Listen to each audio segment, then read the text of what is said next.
title there, I apologize, it's a little bit clunky. Fetal tissue, cell lines, COVID-19 vaccine, science and ethics, a lot of different things packed together here as well. But the reason is there's a lot of misinformation out there. We're going to eventually get towards the vaccines in general, the science as well as the ethics, but we need to unpack a few things along the way, which is why we're going to start with fetal tissue and then go ahead and develop our story. So if we could have the next slide, please. So where do people get human fetal tissue and cells? Well, what I've shown here is the developmental progression from the single-celled embryo. You start there at fertilization on through the time of birth, approximately 40 weeks. We've got various stages of development here, but I've also designated where you can get embryonic stem cells versus fetal tissue, as well as fetal cells and fetal stem cells. Both of these, though, you're getting due to the death of the young human being. And let's be very clear, that's the science. This is a human being, an organism, even at the single cell embryo stage. The embryonic stem cells are taken from a very young human being, not even a week old, but you have to destroy that young being to get human embryonic stem cells, to put them in the dish and do experiments with them and so on. In terms of fetal tissue or fetal cells, those do come from abortion, usually at weeks to months after that fertilization and start of the life, but again, due to the death of that young human being, and fetus simply being that stage of our life between 8 to 40 weeks of development. So we're talking about the death of a unique individual, an organism with its own complete genetic code, who's undergoing self-directed development, an unrepeatable member of the species Homo sapiens. Next slide, please.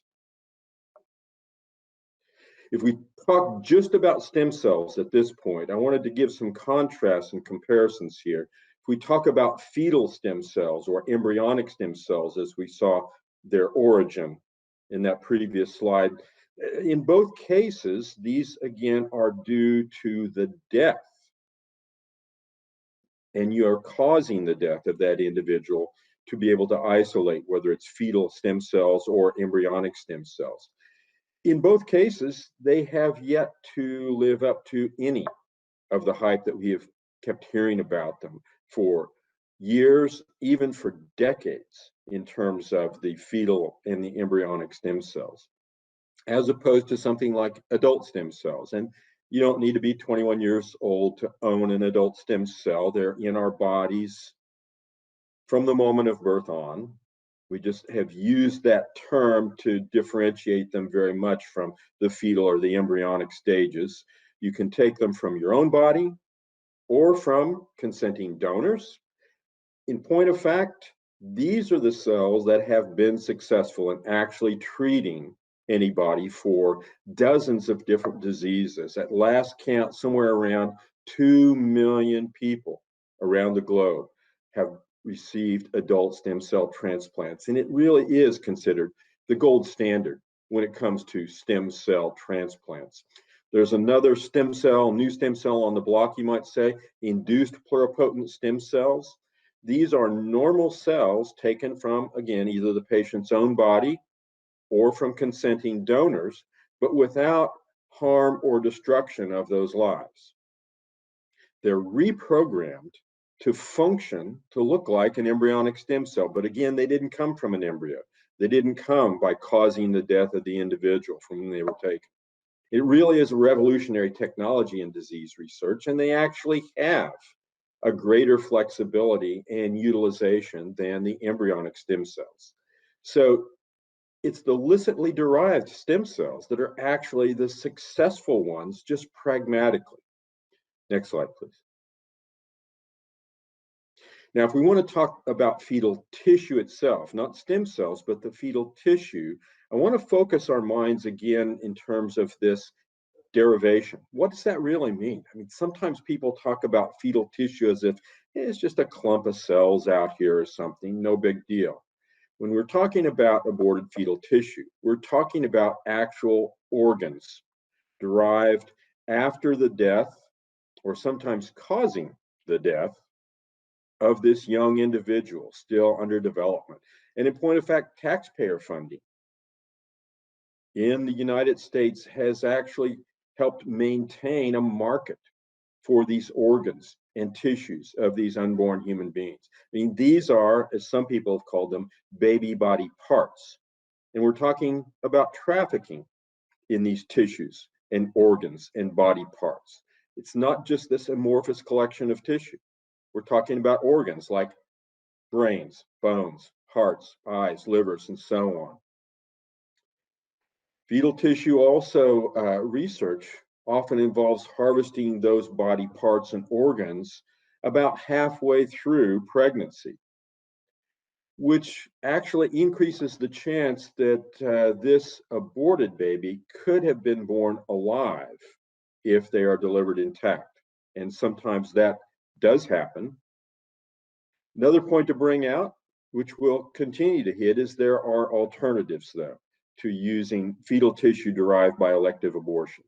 Alternatives that are licit in terms of how you get those tissues or how you get those cells. And frankly, it's better science and it's modern science. Next slide, please.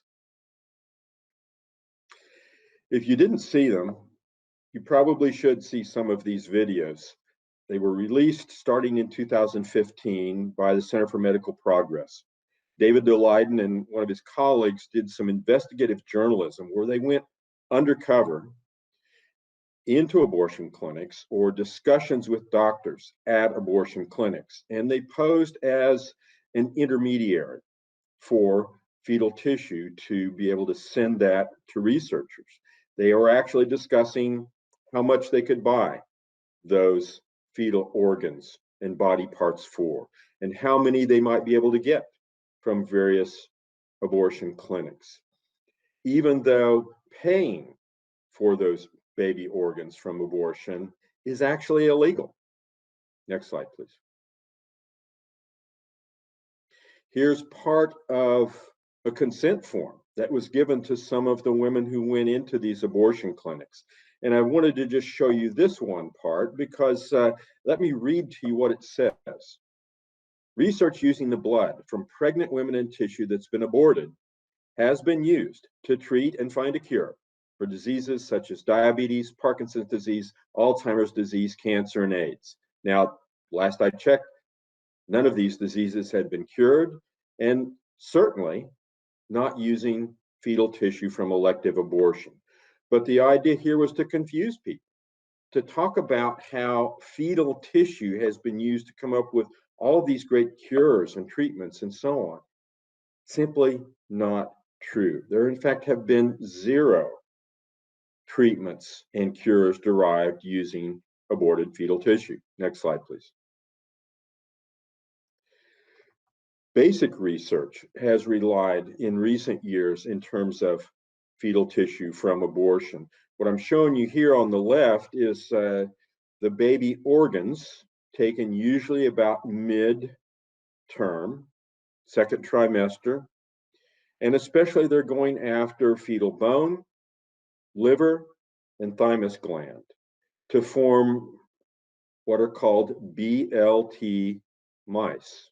Again, bone, liver, thymus gland. The idea here in this particular type of humanized mouse is to create a human immune system within the mouse so that you can test various drugs or vaccines or other sorts of treatments, but on the mouse, and still get a somewhat normal human immune system response. In point of fact, even though many of the supporters of research using aborted fetal tissue talk about this as the gold standard for humanized mice, this is a small percentage of the actual humanized mice that are made. There are a great number that are made without using any fetal tissue. Next slide, please. In fact, here's a paper that talks about one of the more recent developments. developing a humanized mouse, and again, looking to form a human immune system in the mouse, but using surplus neonatal tissue. That thymus gland in particular, which is used in the immune system early in our lives to educate a number of different immune cells. It's why it's a target in terms of the fetal tissue, but it's also why you don't need to go to fetal tissue. You can use this neonatal tissue. And in fact, there are something like 40,000 surgeries, pediatric surgeries done per year that involve removing part or all of the thymus gland from little babies undergoing cardiac surgery. It's usually just thrown away. Well, instead, these researchers found they could use that neonatal tissue 50 times more effective at forming humanized mice, and certainly a more clinically relevant human immune system that's developed in these mice. Next slide, please. Wanted to just show you some of the taxpayer money that's been spent, though, on fetal tissue research. And while NIH doesn't separate it out so we can know for sure, best guess is almost all of this money, millions of dollars every year, is being used for aborted fetal tissue. Trafficking, buying it from the clinics. There are, again, these middlemen that will sometimes transport it, even provide shopping lists at what gestational age or what particular organ and how many do you need of them. Over $100 million in the most recent fiscal year. One of the things that a number of groups have tried to do is to turn that tide and use that money for licit research that doesn't involve death and doesn't involve abortion, and also to shut down that whole fetal tissue industry and trafficking. Next slide. And in fact, after a number of efforts and years of working on this, last year, June 5th, 2019, the Department of Health and Human Services announced that they were going to cancel a large multi-million-dollar contract involving aborted fetal tissue, and also to start shutting down taxpayer funding that uses this fetal tissue from elective abortion. Next slide. The parts of that announcement involve, number one, as I mentioned, that contract that would not be renewed, so recouping several $1 million just there. Stopping intramural research using aborted fetal tissue, meaning research that was being conducted on the campus of NIH or at other NIH facilities. No more fetal tissue being used there. And in point of fact, a number of those dollars, starting with 20 million to begin with, was diverted to develop alternatives to using fetal tissue from abortion. The other aspect of this particular announcement and policy change was that any new grant proposals or renewals from extramural research, in other words, research in which university researchers had gotten grants to do this type of research. If anybody wanted more money to do that, they would have to go through not just the usual scientific review, but also a review of the ethics of the research that had been proposed. Next slide, please. This past summer, that ethics advisory board was actually formed. In full disclosure, I was selected to participate in that advisory board. We reviewed 14 different grants and proposals for people wanting to do that type of research, and rejected 13 of those grants. I might note there at the bottom where the journalist from Science says the new U.S. Ethics Board rejects most human fetal tissue research proposals. It actually wasn't a new ethics board. The idea of this ethics review has been in federal statute since 1993. but this was the first time anyone actually took the step of saying, hey, maybe we should do a review of the ethics of this type of research, not just whether it might provide any interesting science. So shutting down the fetal tissue has been fairly successful. Next slide. What about vaccines and fetal tissue? Now, we've heard a number of times over the last few years that, oh yes, the polio vaccine was made using aborted fetal tissue, or it's fetal tissue research has saved millions of lives over the years. In point of fact, those are falsehoods. Fetal tissue from elective abortion was used in the 1930s and 40s to show that they could grow poliovirus in culture. But the very first polio vaccines, the Salk and the Sabin vaccines, didn't even use human tissue. They used monkey tissue to grow the vaccine, to grow the virus, to make the vaccine. Now, there were some fetal cell lines, and we'll unpack what that means here in a bit. The designations were WI38 and MRC5 that were used, frankly, mostly decades ago in terms of growing virus for polio vaccine. But this isn't fetal tissue. These are cell lines that have been cultured over the years and over the decades in the laboratory. It is frankly decades since they have seen a body or seen a tissue. That use of even these abortion-derived cell lines is declining significantly. Current polio vaccines, what I said there is most use this monkey cell line. I checked again this morning, and actually all of the current vaccines used in the United States for polio don't use those abortion-derived cell lines. They use this monkey cell line.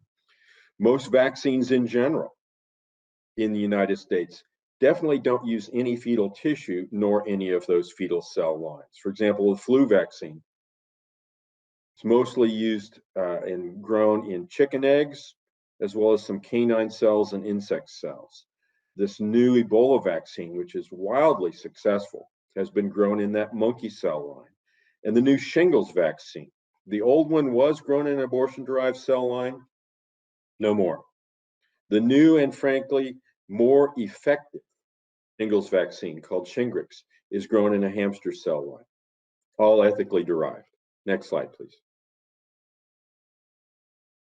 This is the paper for one of those initial cell lines and used. This was the WI38 cell line, again, back in 1960s, to actually use the cell line, never fetal tissue, but a cell line to actually grow some virus to eventually use in a vaccine. Next slide. How do you get a cell line? I want to talk about this a little bit because it relates to our later discussion about the ethics. Well, you do have to start with some tissue or an organ from a particular organism. And in this particular slide, what you're seeing over on the left is how to mince up a bit of that tissue. You put it into some sort of culture vessel, a flask or a dish. The cells start to grow out. And in the upper right, what you see is that dark area where a small piece of that tissue, originally minced out and put into the culture vessel, sits on top of what are now cells growing out from that little bit of tissue. And usually within about 24 to 48 hours, you remove the tissue and you're left, as in the lower right, with just cells growing in culture. Next slide, please. Here are some human stem cells derived from blood that are growing in culture. These didn't actually even start from a chunk of tissue. They started from a blood draw. And again, in full disclosure, these are my cells. My students derived, I think, too much joy at poking their professor and getting some of his blood, but we were able to isolate these human adult stem cells, put them into culture, and grow them. Now, that's not my tissue. Again, those are my cells, but it's not tissue. It's cells growing in culture. Next slide, please. Once you get those cells into the dish, you can follow a flow where the first tissue or cells that go in are called a primary culture. As soon as they start to fill the surface of that dish or that flask, then you subculture them. You take some of those cells and put into new dishes or new flasks, a secondary culture. The technical term is you would passage them. They're actually moving from one culture vessel to another so that they now have room to continue to spread out. And as soon as you make that first subculture, that first passage, you now have a cell line. It's obviously not tissue, but it is what we call a cell line. It has a lineage. It has a lineage back to that original tissue and that first culture, but it's no longer tissue. And you continue to grow these cells and subculture them. You might select out a few to make a particular cell strain. Split there is the subculture lingo often used in the lab, but you could continue to grow to subculture to make more and more and more cells as they fill the dish. Eventually, you'll put some in the freezer so that you can always go back and have some of these cells to bring back out and continue your experiments. Next slide, please. American Type Culture Collection, ATCC, maintains a repository of hundreds of cell lines, human as well as non-human, bacterial, and all sorts. This is their page description of the very first human cell line, termed Hela. It was from a cervical carcinoma from a woman, and the cells were derived in 1952. They've been grown continuously in culture ever since then. We don't say that we're doing experiments with cervical carcinoma tissue. What we say is we're doing experiments with Hela cells, the Hela cell line. Next slide. Now, if we want to go back, though, to that original baby over there on the upper left, after the abortion, those fetal organs and tissues are removed. And yes, there have been people who have tried to do transplantation studies or histology or genomics or make those humanized mice. But then we've got a difference here where cell cultures have been formed. Some, as it says, non-immortal cell strains in the upper right, where those cells maintain their diploid, more or less normal characteristic, growing in culture. And then you can also take some of those cells, though, and immortalize them, treat them with some sort of morphogen. Often it's a carcinogen, some sort of treatment that now allows those cells to continue to grow essentially forever. Those were the kinds of cells that were used to make some of these vaccines and are being used currently in some of the COVID-19 vaccine candidates. Back to that in a little bit. Just a little advertisement, if you will. We recently published a large review in terms of human fetal tissue research, as well as cell lines and so on, science ethics, as well as the laws and the regulations, published in Issues in Law and Medicine. If you're interested in a copy, please contact me and we can send you one. Next slide. So again, and I hammer this because there's so much misinformation out there. The difference between fetal tissue and fetal cell lines. Fetal tissue is coming from ongoing abortion because you have to keep going back and getting more tissue. They've tried tissue transplant research. Frankly, none of those studies have been funded in the US since 2003. It was a bust. It actually made the patients worse. And so you don't hear much about fetal tissue transplants anymore, but you do hear about the humanized mice, the basic research studies, and some fetal stem cell studies, none of which at this point is being funded by the federal government. But this is also the difference now between fetal tissue and the fetal cell lines that we mentioned before, derived from fetal tissue from elective abortion. So there is a lineage you can trace back. both physically as well as ethically. Yet it's not fetal tissue. These cells have been grown in the lab for literally decades. And there is no ongoing abortion. There was an abortion that took place early on from which the WI38 or the MRC5 cell line was derived. But there's not any continuing abortion with these cells. They're propagated in culture. Sometimes they're put in the freezer, brought back out. There was some use of cell lines to make vaccine, but mostly it's been used for basic research. Next slide. And just to introduce you to the geeky pages for some of these abortion-derived cell lines, this is that WI38 cell line that was used in the past for some polio vaccine, poliovirus growth, not anymore. Next slide. MRC5, another cell line derived from an abortion, and again back in the 1960s. Next slide. And one that you will continue to hear about now, especially in terms of the COVID-19 vaccine candidates or potential treatments, 293, or you might see HEK 293, which was the original isolate in 1973.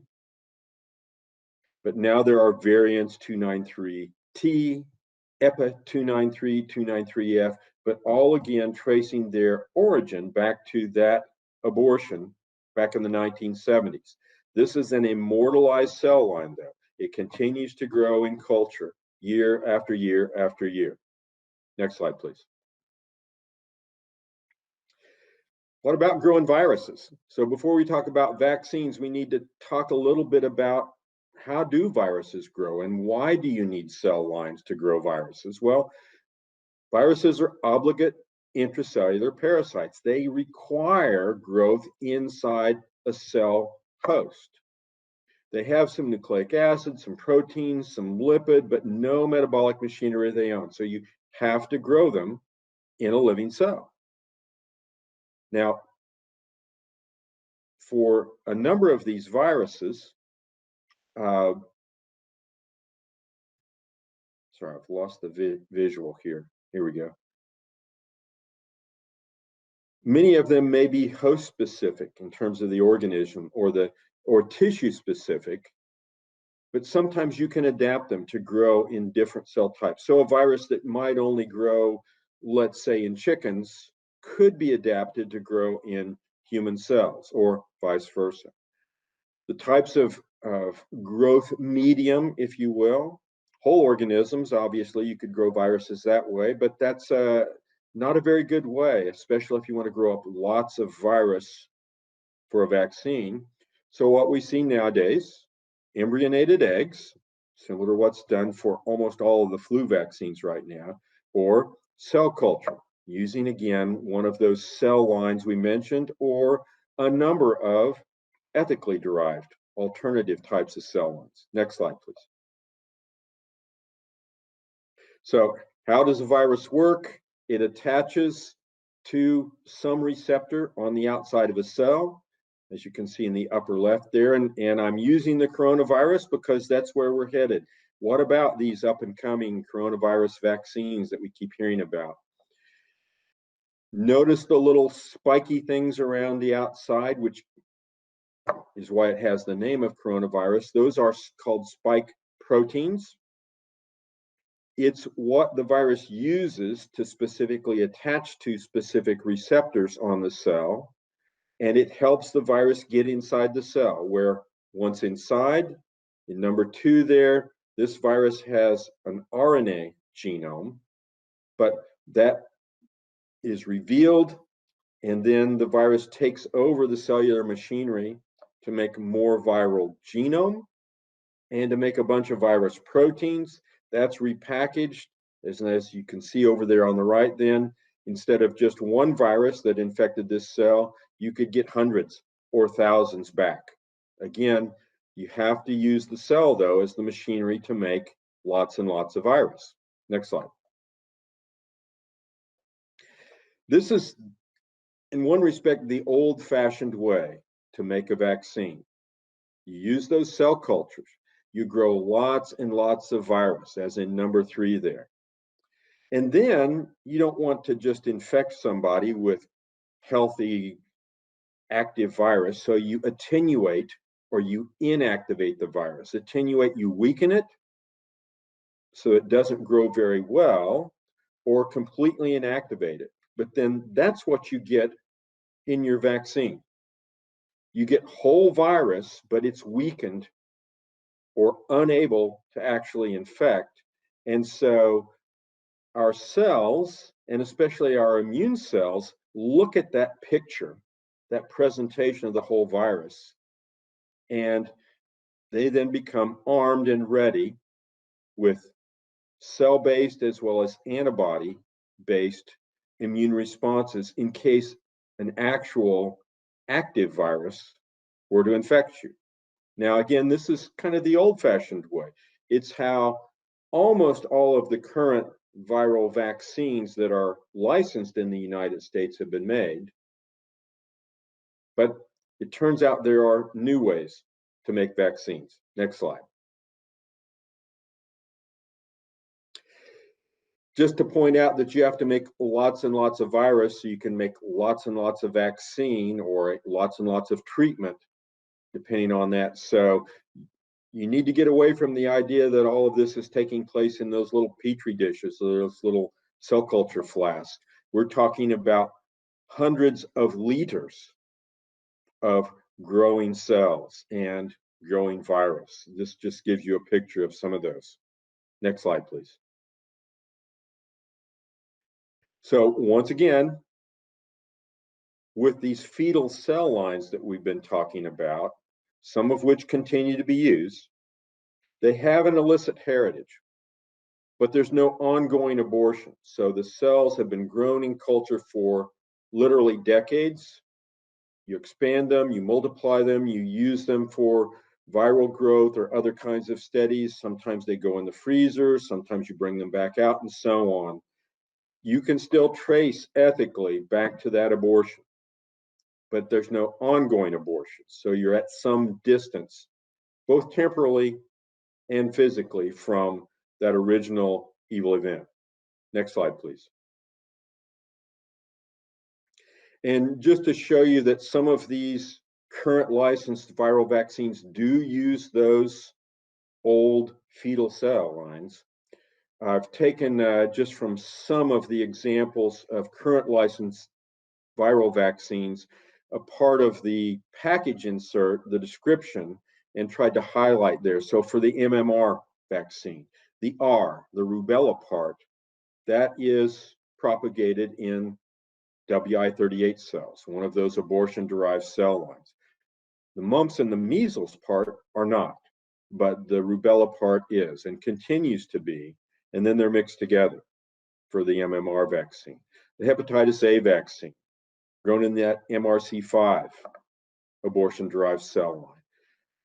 But only about 9 out of 58 viral vaccines, and actually 9 out of 85 licensed vaccines in the US total, use those abortion-derived cell lines. The number continues to dwindle. Our goal at some point would be none of those cell lines are used anymore. All vaccines are raised in illicitly derived cells. And I've given a couple of examples down below. The polio virus vaccine, grown in that Vero monkey cell line. The new Shingrix vaccine, grown in those hamster cell lines. Next slide. Okay, we had that old-fashioned way to make a vaccine, but now there are at least 4 new ways to make a vaccine, and it becomes a matter where it becomes a little confusing for some people. Here's one that we call viral vector-based vaccine. In this case, you do have to use cells because what you're going to do is create what some term a pseudovirus or a vector. It's a carrier, a virus, but it's not the original virus. What you're doing is packaging, in this case, as we're showing, that spike gene.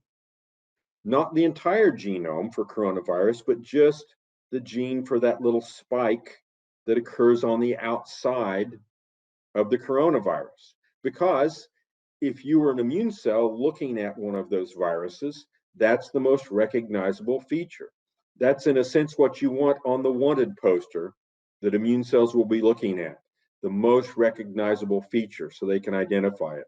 So you package that gene in one of these viral vectors, and that virus carries the gene into our cells where, again, our own cellular metabolic machinery will make, but only the spike protein, not the entire virus.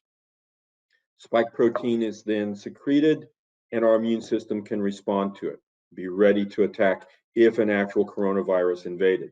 Next slide. This is currently successful. This is the Ebola vaccine, in which they used a virus called vesicular stomatitis virus. It's a primarily animal virus. They cut out a number of parts of that virus and inserted one particular gene for a protein from the Ebola virus. So this VSV is essentially a carrier. It's the mailman to carry that message into our cells. Our cells make the protein, and our immune system then is ready to respond. Next slide. Protein-based vaccine, where you don't even package anything. Instead, you actually make that particular protein, in this case, the spike protein, in some cells in culture. Often it's combined with an extra stimulant called an adjuvant to get a better immune response. And what you get in your injection is just that protein, not whole virus, not even that carrier virus, but just the target virus. But again, our immune cells can see that protein and react to it. Next slide. And then there are genome-based types of vaccines. There's an RNA vaccine where you package not the protein, but not the whole genome, just the gene as the messenger RNA for the spike protein. It's packaged in a little lipid vesicle, kind of like an oil droplet, so that it can merge with our cells, releases the messenger RNA inside, and again, our cellular machinery reads that instruction and makes the spike protein within our own cells, then shows it to the immune system to get a response. Next slide. You could do it with the DNA version as well. Give that to our cells. The cells, again, read that instruction, but only make the spike protein within our own cells, show it to the immune system, and now they're armed and ready should an actual coronavirus invade. Next slide. Just to give you an idea of what's going on with the Warpspeed Project, the whole basis of that is on the upper part of the panel. It would normally take years, 15 years or more, to go from the concept of this vaccine, go through all the preclinical testing, the clinical trials, and finally be at the production point to make the vaccine. What they have done in this compressed Warpspeed project is to overlap a number of those things. In point of fact, a lot of the vaccines under development for COVID-19, they overlapped, and even before they started clinical trials, we're starting to produce vaccine components so that if the clinical trials turn out okay, in terms of both safety as well as efficacy, then they've already got a stockpile. So a lot of these pharmaceutical companies are hedging their bets. They hope that they will be able to get something to work, especially out of some of these newer techniques, many of which don't even have a licensed product yet. Very new technology. Next slide. What about the ethics then?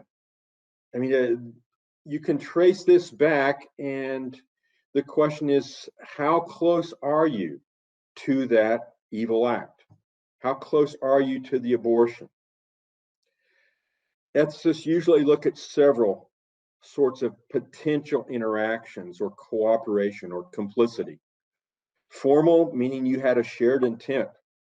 You wanted that abortion to take place, and that might be for various reasons, but in terms of what we're talking about here, maybe you wanted fetal tissue to do experiments. Maybe it was material, you maybe didn't have a shared intent, but you still cooperated in terms of facilitating the abortion. Now, fetal tissue researchers, the ones who are getting those millions of dollars from the federal government that are slowly being shut down, that's a formal type of cooperation. They have a shared intent because they want that tissue. What about, though, if you're a little farther away? So you start to look at maybe no shared intent. You didn't want that particular evil act to occur, but are you making use of the after results, the products, if you will, from that particular evil act? And ethicists will talk about, is it immediate or mediate? Are you somehow using information or materials, even though you had no shared intent, but right away, versus at some distance in terms of temporal, as well as proximate versus remote, some distance in terms of physical distance, if you will. So that brings us to these cell lines, these abortion-derived cell lines that were from an abortion that was in the 1960s or the 1970s. How illicit is it to use those particular biological materials for experiments, for vaccine production, and so on? What many ethicists have looked at is, in terms of using those particular cell lines, and then can I accept a vaccine made using one of those abortion-derived cell lines, what many have called illicit biological material? Can I accept that? And ethicists, both Catholic and Protestant, have usually looked at this in this way. Number one, is there a grave reason to use this vaccine or treatment? Well, potential death or severe disability could be considered a grave reason. Is there a illicitly produced alternative that I could avail myself of? If it becomes the case that there is no illicitly produced alternative and there is a grave reason, most ethicists have said you could go ahead and accept that particular vaccine or allow your children to receive that vaccine. It's not that you're affirming that use of those cell lines is good. In fact, we would prefer that those cell lines not be used, which leads to this third question here. Are you advocating for illicitly produced alternatives? Often people kind of stop with those first two questions to say, okay, yeah, I've got a grave reason and there's no alternative, I can go ahead and accept it. But we're duty bound actually to advocate for illicitly produced alternatives, to support those who are trying to come up with something different, because we would like to end use not just of ongoing abortion fetal tissue, but use of any of these abortion-derived cell lines, even though it was decades ago and far away. We would like to have completely ethically sourced materials. Next slide. So again, even though these cell lines, it's a long time and a long distance, they still can be used. They can be used for production, but there's another point in here. They could be used on the side to test a particular vaccine or a particular treatment. And what we're trying to show in this diagram is that the actual production of the vaccine may make no use whatsoever of an abortion-derived cell line. Yet, at some point, many scientists have decided, but I still need to test it over here in these illicitly produced cell lines. Again, something we would like to get away from. We should be supporting alternatives ethically produced. But here's another sort of separation, if you will, in terms of your ethical considerations. Next slide, please. This is just kind of a different look at that. You can look at design and development of a particular vaccine, the actual production and what I might receive in my vaccination versus on the side, these confirmatory lab tests. It's not to affirm that using those abortion-derived cell lines is good in any way. We should try to get away from that. But we need to consider how those were used in terms of that particular vaccine or treatment. Next slide. And what we've tried to do then at the Charlotte Lozier Institute is we're starting to go through all of these various candidates, vaccine candidates first, especially the ones in Warpspeed, but eventually all the various candidates, at least that have gone into clinical trial, as well as treatments. Now, that's a long-term project because at last check, there are over 200 potential vaccine candidates and over 300 potential treatments. So we're focusing on just some of the more notable ones at this point, but tried to put together a chart looking at the different ways the vaccines are made, whether there was use of an abortion-derived cell line in design and development, in production, or perhaps in one of these side tests. Next slide. And you can find this on the Charlotte Lozier Institute website. We're going to try to update it from time to time. Most recent update was 30 September. Whole virus, in other words, those attenuated or inactivated cell lines. So we've set this up so you can get a quick look in terms of green squares versus, as you'll see later, red diamonds, or these red and green squares, where there's a hatching, and some tests did and some tests didn't use the abortion-derived cell lines. We've also tried to put links to the actual scientific papers that shows the evidence where they did or didn't use one of these cell lines, links to the clinical trials, and some other information. Next slide. Here's an example from some of these viral vector things. And what you'll probably notice is, so far at least, all of those who are using adenovirus as the carrier virus are growing them in an abortion-derived cell line. Usually it's the HEK293. There's another one called PER.C6 that's occasionally used. Next slide. Here for the protein-based vaccines, that one about halfway down, Novavax is in the Operation Warp Speed. Also Sanofi GSK in terms of what we know at this point. In some cases, we'd had to leave some things blank because we don't yet have information in terms of how they're actually testing or producing the vaccine. Next slide. RNA vaccines, you've probably heard of the Moderna vaccine or the Pfizer BioNTech vaccine. These are two of the ones farthest along in terms of their phase 3 testing in Operation Warp Speed. Next slide. And a couple of DNA vaccines. Again, are they using or not using abortion-derived cell lines in production or perhaps in testing? Next slide.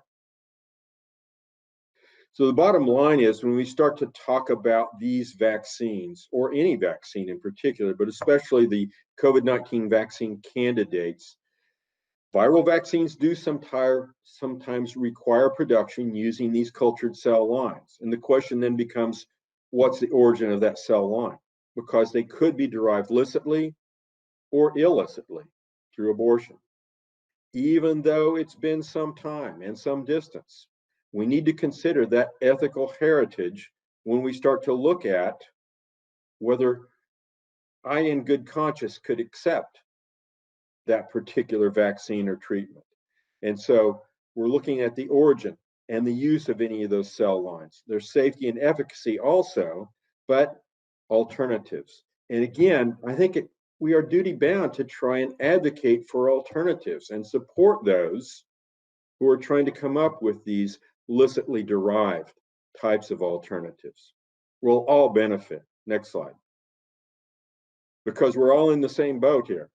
And we may want to ignore some of the ethical problems that are going on out there, but as these folks at the other end of the boat are finding out, or will find out, it's going to affect us one way or the other down the road. So we should address this problem and be aware of accurate information in terms of how these various things are produced.